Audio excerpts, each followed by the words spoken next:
Welcome to Fanfare Racing Radio and welcome back, everyone. We're headed to Kansas Speedway this week where speed, tire wear, and track position all collide to create one of the most unpredictable mile-and-a-half races on the schedule. If you're setting up your fantasy lineup this week, this is not the time to play it safe. Kansas is a place where the fastest cars don't always win and where long-run speed can make or break the day. So the big question is, do you go with the proven dominators or take a chance on a sleeper who can steal stage points and track position when it matters most? Today, we're breaking it all down. It's a boom or bust day for Kansas. Top picks, sleepers, drivers to avoid, and the strategy you need to stay ahead of the competition. Let's get into it. This is your fantasy report for Kansas.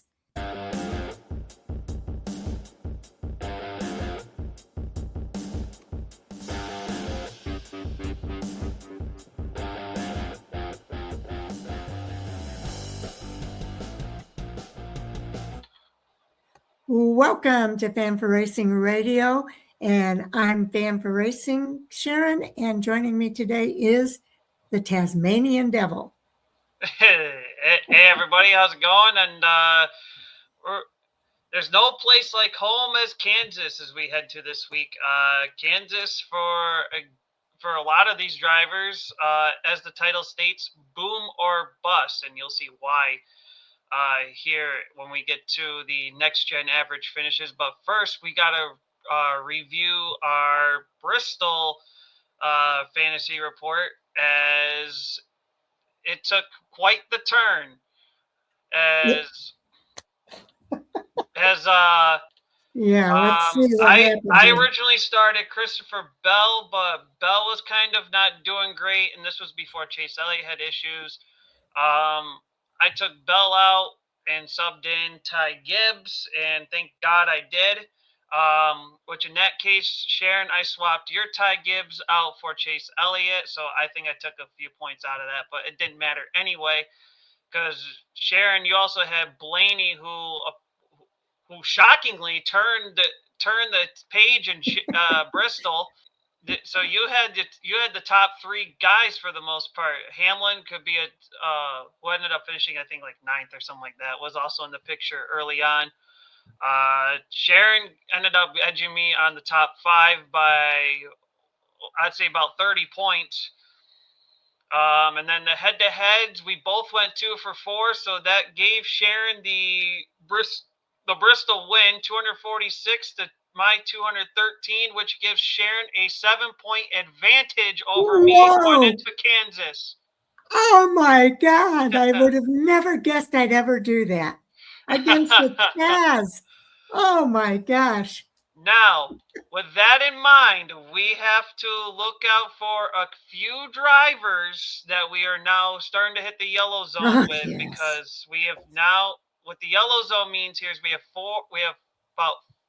at least 5 picks left. We have about 4 or 5 picks left to use for the regular season. For me, I have Kyle Larson and Denny Hamlin, along with William Byron, into the mix of the yellow zone. Sharon, I think you only have one, thankfully. Kyle Larson has now reached the yellow zone. I think you have Hamlin, Blaney, and Bell, who are pretty close to flirting with that. Something to maybe consider when we do the Kansas lineup. You just blew my Kansas lineup. I know. I kind of took a gamble, and I kind of looked at the next few tracks ahead. So I think if I take a gamble here, I think I'll be okay for the next few weeks. That's kind of what I'm thinking too, Taz. I'm going to go with it. I'm going to do the boom or bust. But that's our Bristol report as we now head into Kansas. Let's take a look at our weekly odds based on the betting sites. Hamlin, Larson, Christopher Bell, the big favorites. Reddick and Blaney, arguably the heavy favorites as well. You got Byron, Briscoe, Elliott, Ty Gibbs being a contender, although Ty Gibbs, I'm not too sure if he's much of a contender as Vegas is making him out to be. I understand Toyota off to a hot start. Gibbs also off to a hot start, but again, the boom part of this, I think this could be Gibbs' kryptonite. I think Gibbs' hot streak could end this week, I believe. And I'm kind of Blaney. I think they're basing that more on his more recent performance, right? I would believe Blaney's on the same page as well. So I think Gibbs and Blaney are basing it on the performances for this year. I know Kansas is not a big one on Blaney. Not saying Blaney sucks at this track, but he's not a very strong front runner based upon what I've seen. Bubba Wallace is a contender for sure, and I fully agree with that too. We'll get to that point as well. Hulsafar, Buscher, I'm okay with their 2,300 range. In all honesty, we've seen the performance of Hulsafar this year. Chris Buscher would have been a Kansas winner had he not been on the wrong side of a photo finish. I want to say 2 years ago, if I remember right. Odds are saying Chastain, based upon performance this year, is my guess, almost into the 4,000 range. The average finishes will tell the other story of that side. I'm trying to see if there's any other one sticking out. I know this is the third time I'm highlighted SVG. However, he did come out of Kansas last year with a top 10. I'm just throwing it out there. So I wouldn't fully sleep on SVG on Kansas here, but I think that's pretty much the main highlight for the betting odds here. Okay. Yeah, we get to the next gen average finishes for Kansas, and tell of the tale, Larson, Hamlin, Bell. Although Bell's kind of shaking me up a bit with how he's performed the last couple of weeks. I know Bowman's up there for top 10 average finish, but I'm gonna put Bowman as more of a sleeper, and I wouldn't do anything better than that, considering how the season has started, and then of course he just returned last week. Chastain is the big question mark. Are we gonna?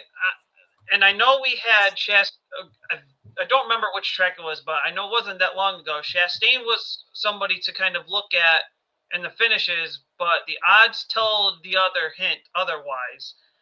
Trackhouse is struggling, more so Chastain.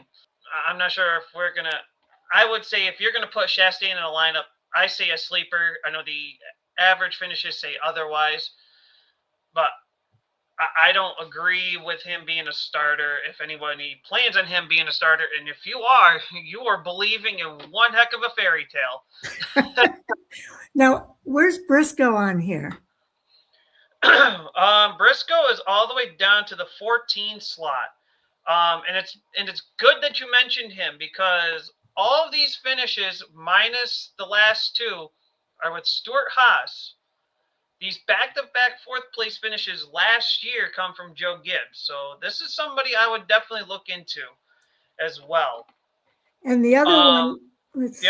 There's two other Toyotas I want to look at as well, both out of the 2311 camp.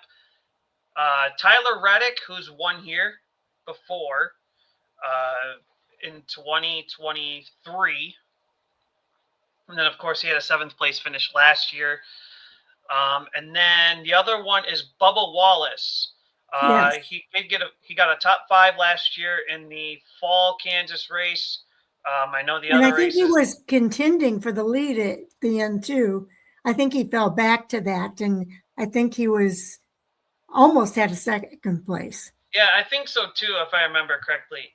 And he also won the first year of the next gen car in the fall Kansas race, and he was driving the 45 car. So that's why I'm kind of highlighting these two drivers in the sense, because obviously the 45 car has something for Kansas, but I'm not gonna but I believe Bubba should be sharing some of that spotlight too, because he won with the 45 car.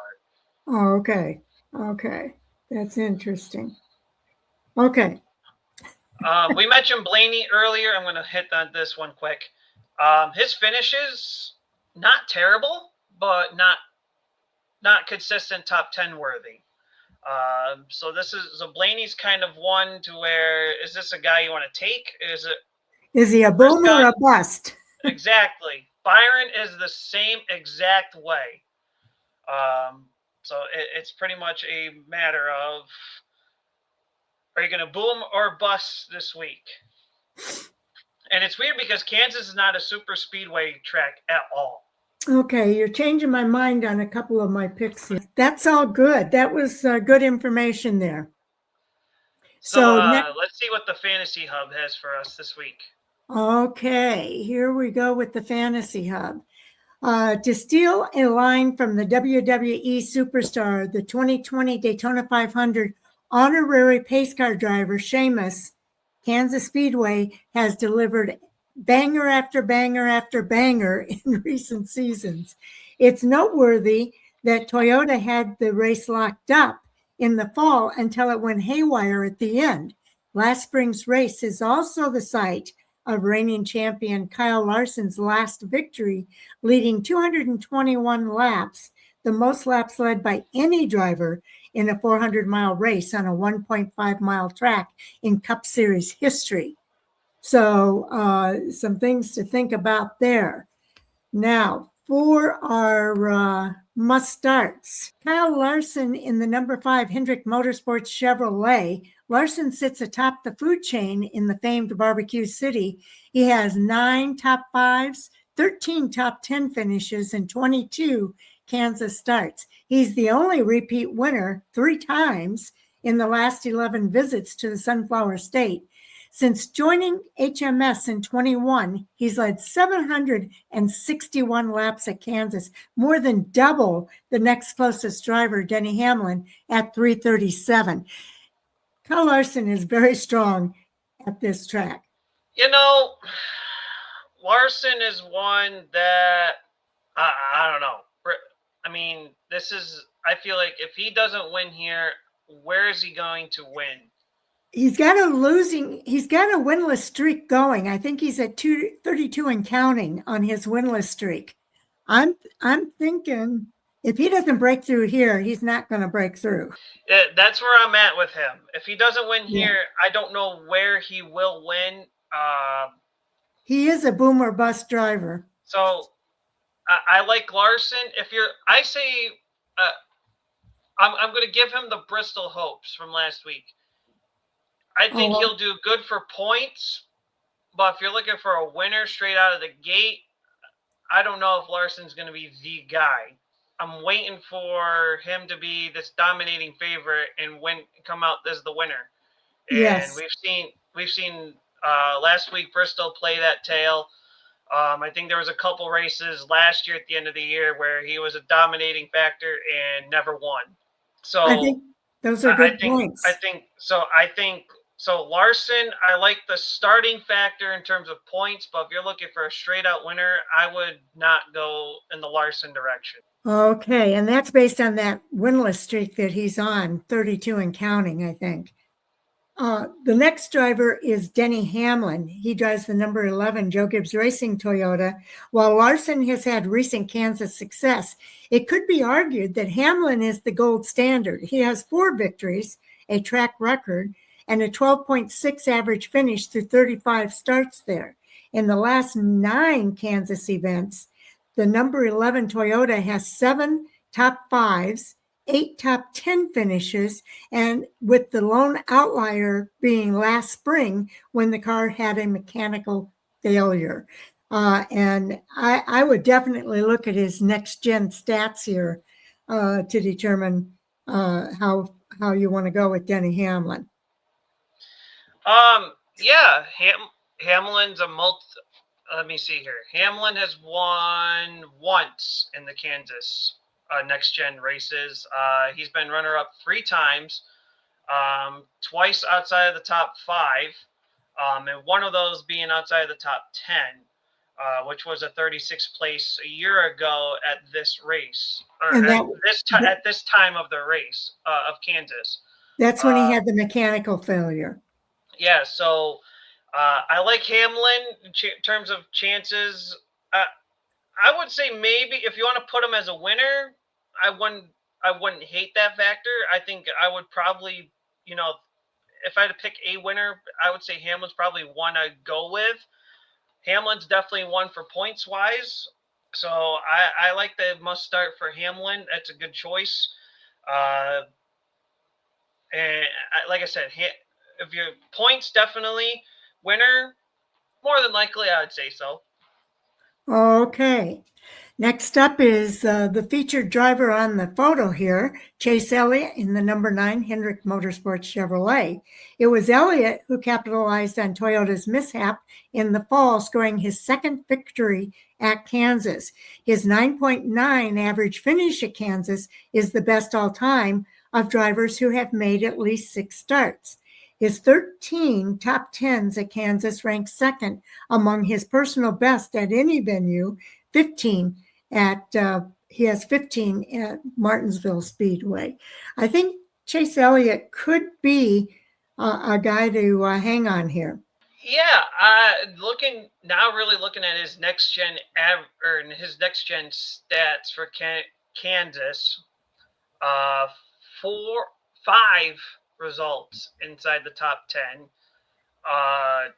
2 of which are podium finishes, which is a win in the fall last year and a third in the spring 2024 race at Kansas. Other than that, it's a 6th, the 7th. Those finishes happened in 2023, and then a 9th in 2024 fall. His other finishes outside the top 10 are 11th, 15th, and 29th. I would say I think he's a solid points contender. I don't think he's a winner out of the gate. I would say if you need a points guy, Chase is it. But if you're down on picks and you need to save and you want to save him for another day, I wouldn't hate that factor. Or if you want to throw him in your garage to kind of play the role of, I don't know if I want to use him, but I don't want to let him go that easy either. So there's a lot of options for Chase this week, but a winner is definitely not in the picture for me, I would say, for Chase Elliott.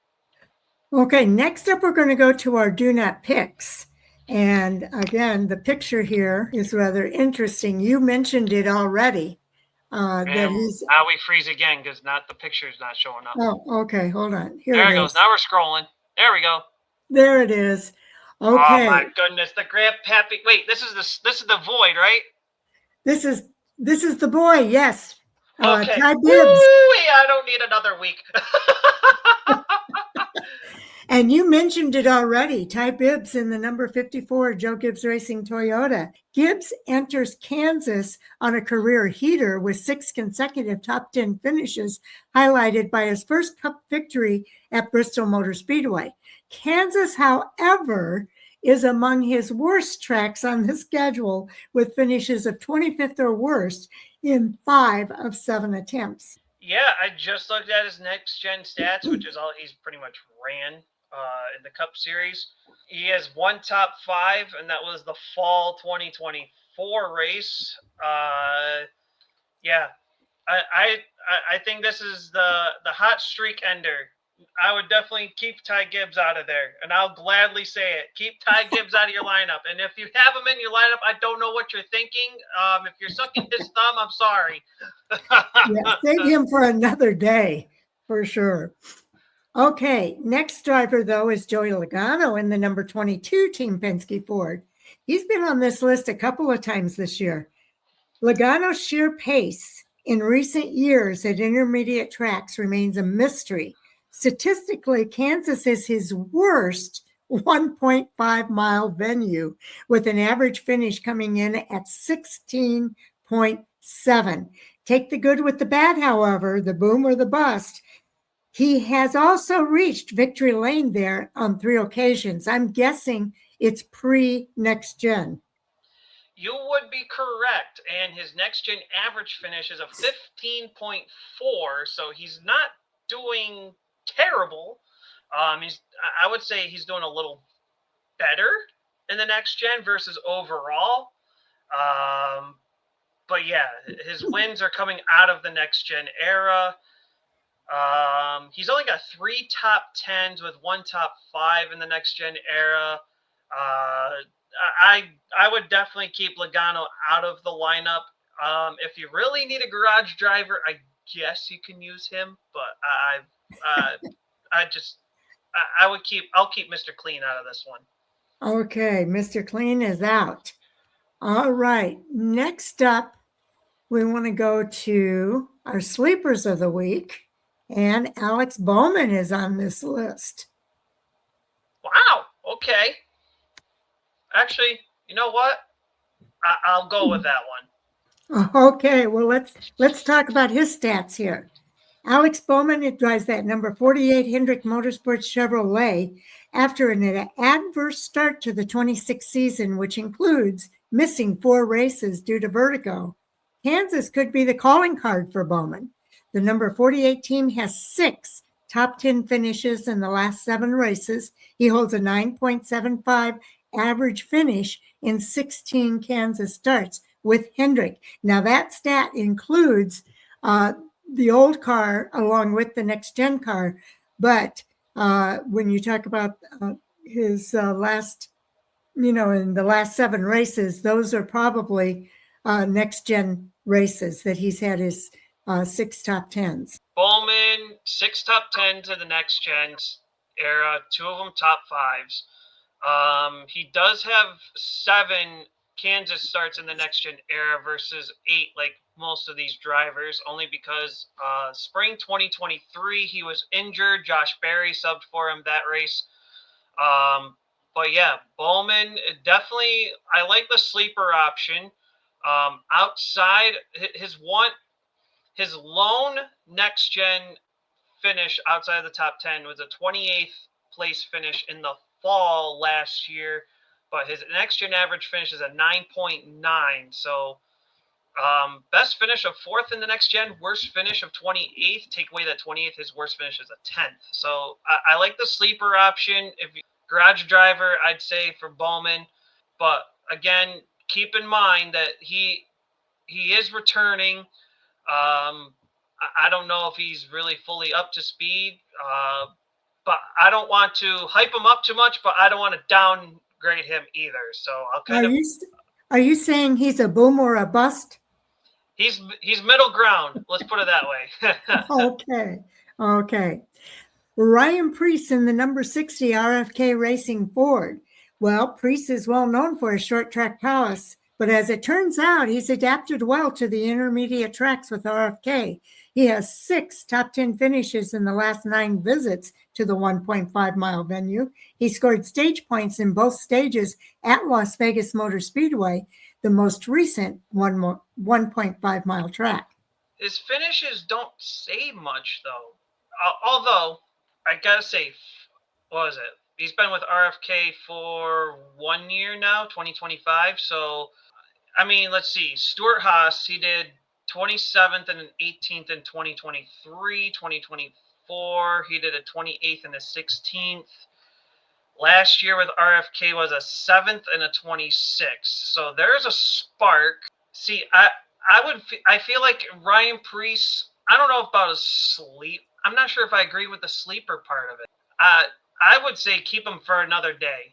That's my opinion. I'm not sure if I agree with the sleeper option for him. Let's go to our first featured matchup, which is Ty Gibbs versus Bubba Wallace. Oh boy, we got Nepo Baby and then some other guy that a lot of you either love or hate him, and I think it's more hate than love. Okay. Wallace was in position to score his 2nd Kansas victory. I was remembering that. Okay, in the fall, until he was nudged out of the way by Hamlin on the final lap. Yes, okay, I remember that very vaguely now. Yes, I did kind of remember that. This is arguably Gibbs' worst track on the schedule, though it's been a strong point for Toyota overall. It's time for Wallace to rediscover some of that early season magic. What do you think here? I took Bubba Wallace. I did too. There's something with there was something with Bubba in Kansas. The race that you mentioned, he won here before, not in the 23, but in the 45. So I see Bubba having success here at Kansas. I hope this time around he gets it in the 23. He almost did it once. Can he actually put it together again? Okay. The next one, let me pull it up here. He took Wallace on that one. And you Okay. took Bubba too, right? Yes. Okay. Yes. Okay. The next one is Tyler Reddick versus Kyle Larson. Larson's stats speak for themselves at Kansas, but Reddick is no slouch here. He has one Kansas win with 23-11, and that came in 23. And it's the organization's most successful venue with 3 victories. But an average finish of 16.9 isn't that appealing when going up against the Kansas Master. So I took Larson here. I flopped you. I took Reddick. You took Reddick? I did. Okay. I did take Larson. And I don't blame you for taking Reddick. I think Reddick could be to me, I thought Reddick would be a sleeper here. With how Kansas races, this fits Reddick's style. The 45 car has won here twice. The 45 in the next gen era has won twice. Once under Reddick, once under Bubba. So I like 2311's chances.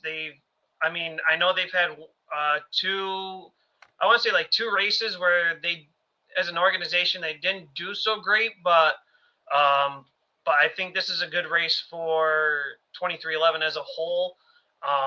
We mentioned Bubba. I like Reddick here. So I took Reddick on this. Okay, so we do have a diversion. Okay, next up, he took Larson. Okay, next up, we've got Chastain versus Elliott. Chastain could be a sneaky pick for this weekend, having won at Kansas in 24. But the lack of speed displayed by the number 1 team through 8 races puts a pause on that. Meanwhile, Elliott flies under the radar. At Kansas, when the pay window opens, he's in the picture. I'm taking Chase Elliott. I call him the quiet storm now. I took Chase the Face as well. I don't like the speed of Trackhouse so far this year. Chastain has his stats to try to boost him up for Kansas, but with how Trackhouse as a whole has performed this so far, I don't like the chances. I took Chase on this one. Okay. He also took Elliott. Okay, next one is William Byron versus Ryan Blaney. It's hard to argue that any driver is faster on a weekly basis than Blaney, but Team Penske's intermediate program has been shaky as the number 12 car was a non-factor at Las Vegas. Byron leads the league with a 9.59 average finish at 1.5 mile tracks in the next gen car. So he takes Byron, as did I. So did I. I thought you would take Blaney. No, I did take Byron on this one. But I took Byron on this one. The average or the next gen finishes, they almost mirror each other, which is weird. Like if Blaney does okay, Byron doesn't. If Byron does okay, Blaney doesn't. It's just, and it varies by race. It's not so much of 1 year one driver did better, the next year it was the other one. It's literally by race. Go back to 2022. Blaney edged out Byron by 4 spots. The next race, Byron edged out Blaney by 3. Byron beat Blaney convincingly in the spring 2023. Blaney edged Byron by 3 spots in the fall. Go to 2024. Blaney dominates Byron. In the fall 2024, both of them finished in the top 5, but Byron got the best of that one with a second versus Blaney's 4th. last year, Blaney dominated over Byron, no questions asked. And of course, in the fall 2025 race, it flopped the story. Byron dominated Blaney, no questions asked either. So these two were very close. This was a close matchup for me. I figured in the sense you would have taken Blaney, so I took Byron without a question of a doubt. Well, I'll tell you Blaney, what. but I know Blaney has struggled a little bit in the 1.5 mile program this year. He has. That's why I was almost going to change my pick until you said he did struggle at Las Vegas. I think I'm going to stick with Byron. That leads up to I will say this, though. Let me say this real quick. Byron has not been himself this year either. So Byron, we expected to have a win already this season. He has not. I'm going to stick with Byron.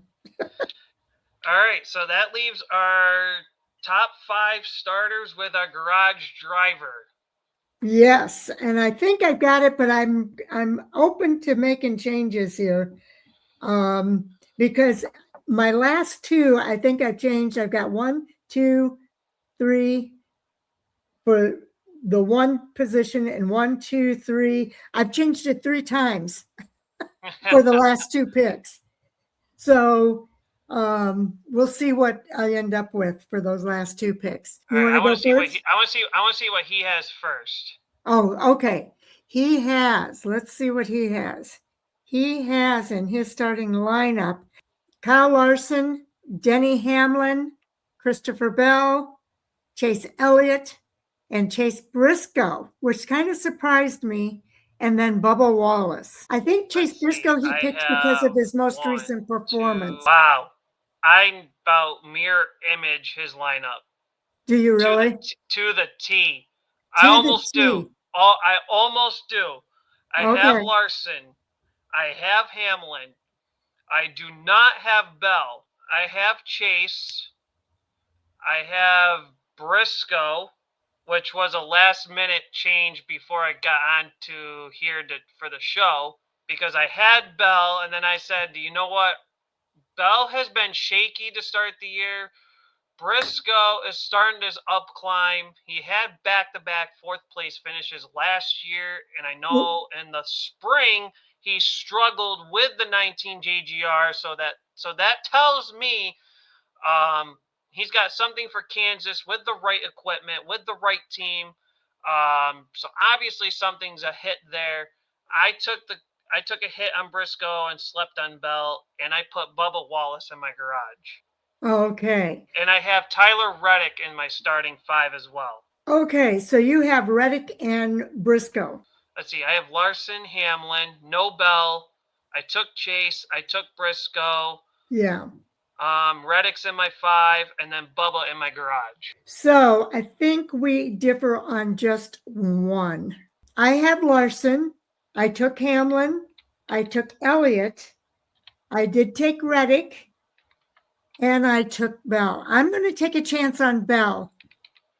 Okay. But I want to know, I don't want to switch it now, but how did Briscoe do at Las Vegas and Bell? How did Briscoe and Bell do at Las Vegas? Do we know?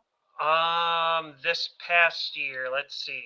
Bell was a 4th, Briscoe was an 8th. To finish the race, Bell won stage 1. Briscoe was not even in the top 10 picture. Stage 2, Bell was 3rd. Briscoe again not in the picture for the top 10 stage points. And then, of course, 4th for Bell, Briscoe 8th. Okay. So, yes. Okay. Like I said, I've changed those last 2 too many times. So I took Larson, Hamlin, Elliott, Reddick, and I took Bell. So we differ on And your garage driver? I had Wallace. You know what? I might change it. I might take a chance on, I might take a chance on my buddy. I'm going to stick with it, though. I'm keeping Wallace. So we differ on Bell and Briscoe, and we differ on Reddick and Larson. So those are the only 2 places that we have differences. Is that enough of a difference? I say so. Okay. I mean, we have a 7-point stretch. If our two differences can't figure out that 7-point stretch, there's a Yes. problem. Yes. Okay. So there you have it, folks. We have our picks for Kansas Speedway. And I do think that in a lot of these picks, it could be boom or bust. Either It they're really gonna, could, just it depending really on could the driver. this week. So real quick, just to give you our watch list here for the week.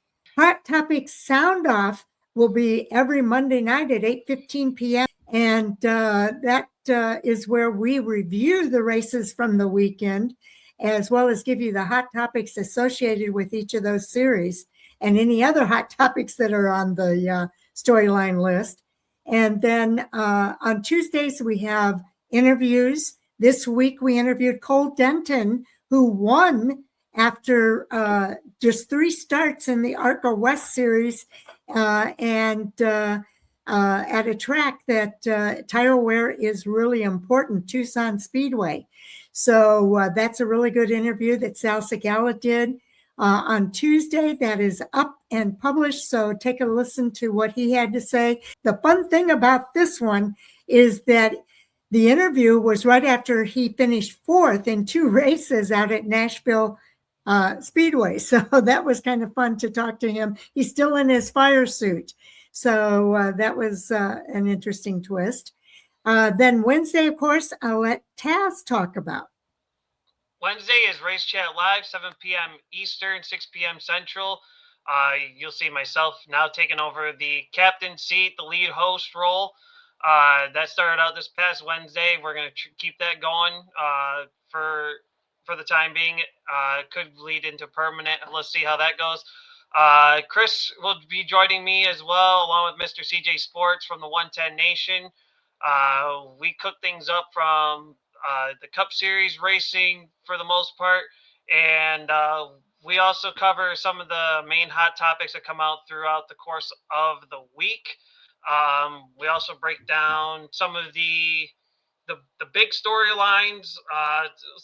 We like to hint in a little bit of silly season every now and then to see what drivers could go where. If there's a falling out somewhere, we probably got it covered more than likely.